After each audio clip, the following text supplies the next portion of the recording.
So our next piece is the Golden Haggadah. And Haggadah is your first vocab term, and it is a Hebrew word that means narration. So we're getting ready to look at a Jewish focused illuminated manuscript. And I'm going to give you the context first here. So this particular slide you guys can use for context here. We're going to start off talking about what Passover is.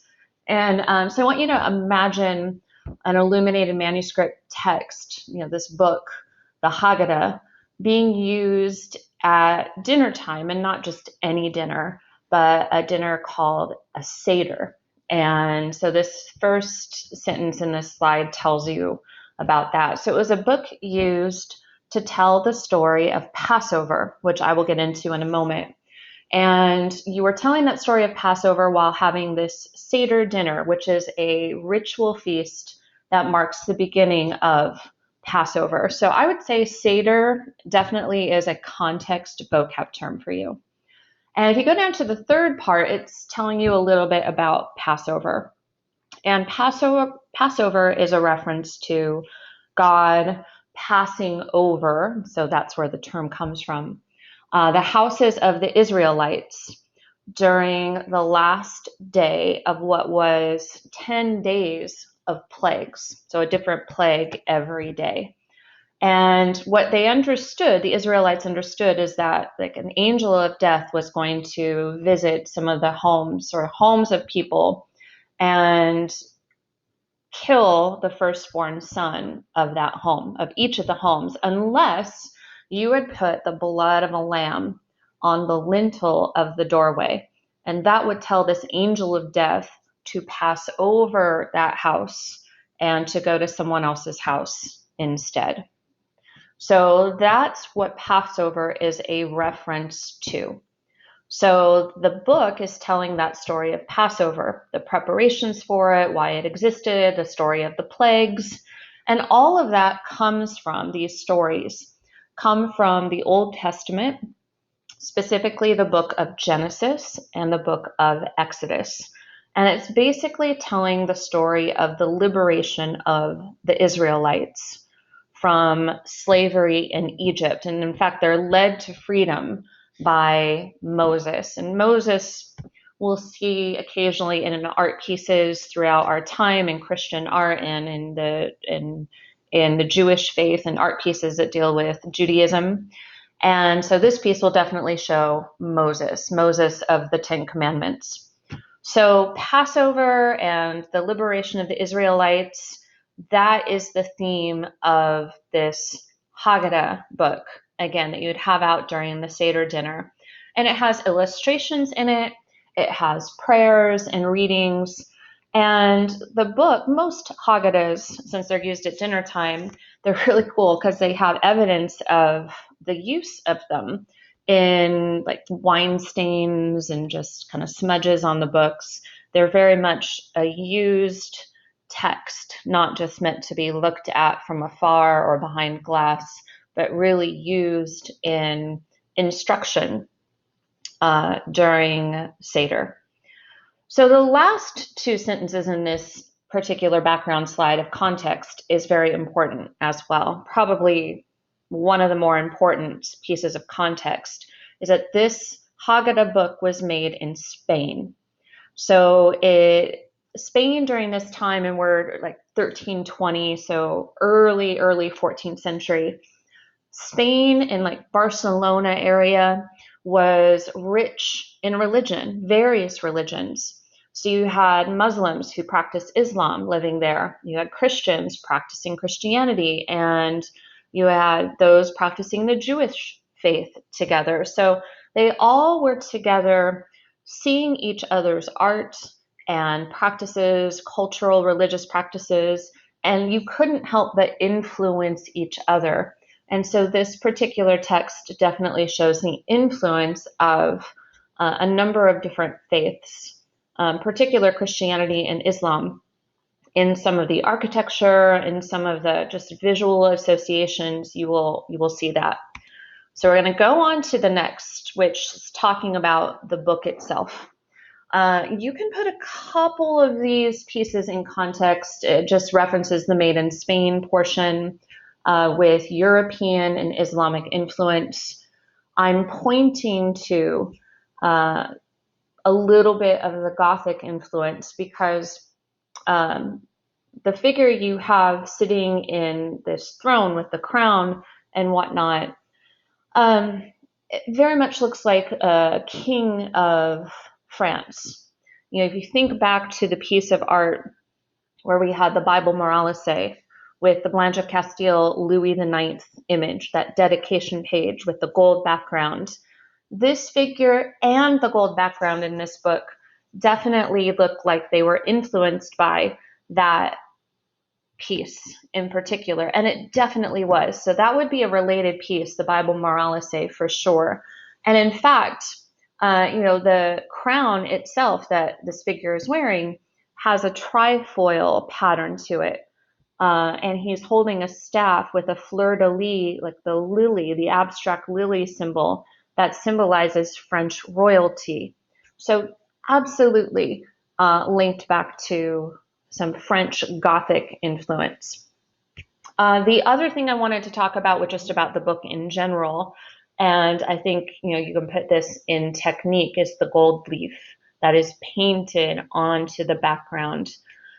Gold leaf as a vocab term is gold that has been hammered into thin sheets, and I'm talking thin sheets like tissue paper, like Kleenex thickness and flexibility. And you paint on top, and you can then almost carve or imprint little patterns on it, which you can see in the background. It elevates the book to show the wealth and status of the owner and the importance of the message being shown as well. And so this most likely, because of that gold background and because of the intricacy of the work in it, was most likely owned by a wealthy Jewish family. So that would be the patron of the piece. We don't know who specifically it was, but definitely a wealthier Jewish family. Now, just some basic content information before we get into the specific pieces. There are 14 pages in total, 4 images per page, and my fast math tells me that there then are 56 miniature images in each or on each page. And again, they're all very didactic, very instructional.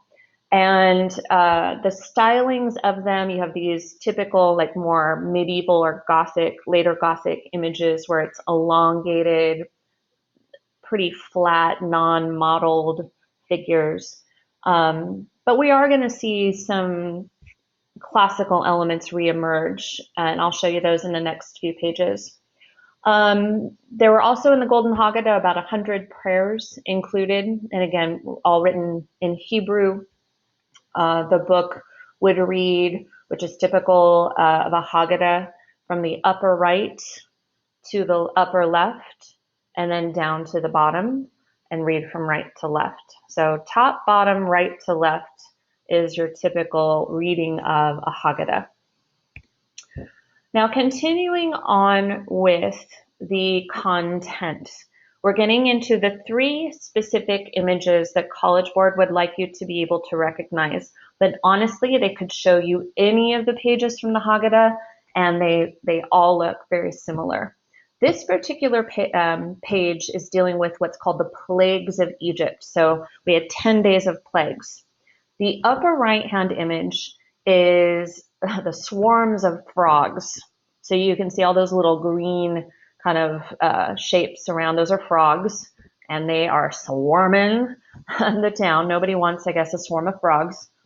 On the left-hand side with the black spots, those are boils, sores that then appear. That's another plague.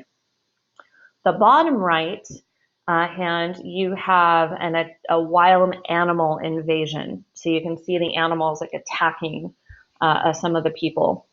And then on the lower left-hand image is the disease of livestock. And on the bottom of that, you see a lot of the dead livestock and so on. But I do have some arrows pointing to some things that I thought would be interesting.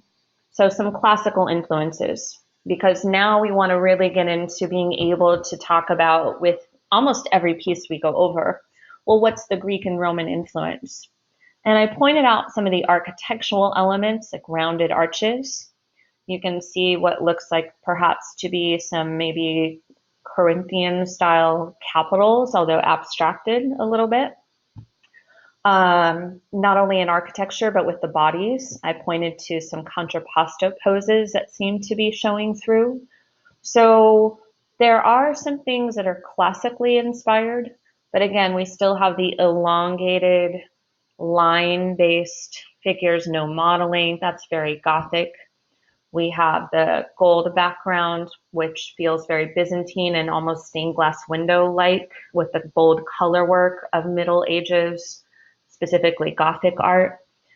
So we do have a lot of different influences appearing here in the image. But this particular page is about the plagues of Egypt, those leading up to the 10th plague, which would be the angel of death and the killing of the firstborn son. Now, scenes of liberation here is when the Israelites are basically forced to leave Egypt. So in the upper right-hand side, you have almost like 3 singular images within that one square. You've got the angel of death visiting the house in the upper right. You have in the upper left of that small square the death of a firstborn son. And then in that lower segment of that upper right-hand square, you have them carrying out that dead body. And in the upper left-hand square, you have the Israelites being forced to leave Egypt. So that's what's going on. The Pharaoh demands them to leave. So the Pharaoh up in the top with the crown on, and then the Israelites going down those steps. On the lower right-hand image there, you have the Egyptian soldiers looking very much like European Middle Ages soldiers. And then in the left-hand square, the lower left-hand square, you have Moses, who I've pointed to, looking back as he leads the Israelites through the Red Sea. He's looking back at those who are not making it and who are drowning. In addition, I think there are also some shields there you see of the Egyptian soldiers as well. So that is this page, which is called the Scenes of Liberation or Freedom that you have. And then this one, sorry, I think it looks a little bit blurry here. Preparation for Passover. The upper right-hand side, you have women, again, great contrapposto poses, and they are holding musical instruments. So that celebratory kind of nature of Passover celebration. And in the upper left, you have the man of the house, who's raised up, kind of encased in almost what looks like a throne. And he's distributing the bread or the matzah to the children. And again, in preparation for Seder and the Passover celebrations. Lower right-hand side, preparation for Seder and for Passover, so you're cleaning the house. And in the lower left, you have the slaughter of the sheep, which is a reminder of putting the sheep's blood above the house on the lintel to have people, the angel of death, pass over your home. So this is more of all, again, like the title says, the preparation of Passover. But once again, you see contrapposto poses, so classical influences, rounded arches, again, classical Greek and Roman influence. You look in the bottom 2 images on the ceiling. Yes, it's flat, but they have coffers. So again, you're going to Roman influence there. So there is that element to it.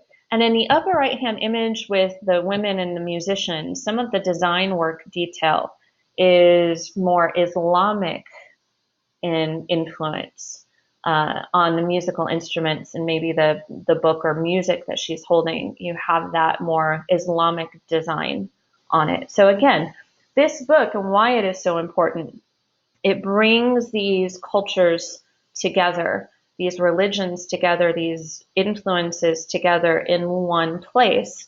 And it is typical here in Spain to have that scene. And so you've got this rich Jewish community there, but also Christian community and Islamic community, and you see those influences within this Haggadah book. So I put for function for this definitely religious ritual, because the ritual celebration and practice of Passover and the Seder, and you bring this book out. But this book is definitely one that is special. And every Haggadah didn't have like a golden background. So definitely for some people who are wealthy and have status. I also put down for function, it has a didactic function. It's a teaching, kind of instructional. And just a note, during this time period of the early 1300s here in Spain, there's still kind of an ongoing practice of not breaking the second commandment, not really making icons.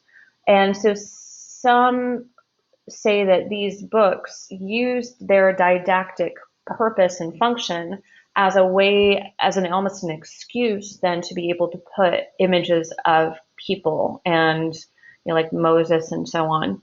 So that's just something to note. Formal quality, I put color. Gold background, showing the importance of the message and of the ritual, and also of the people who were the patrons. And then medieval influence with the color, because the panels look a lot like stained glass. And again, the piece I would use as a related piece is definitely the Bible Moralise from that piece with Blanche and Louis, and that book or illuminated manuscript.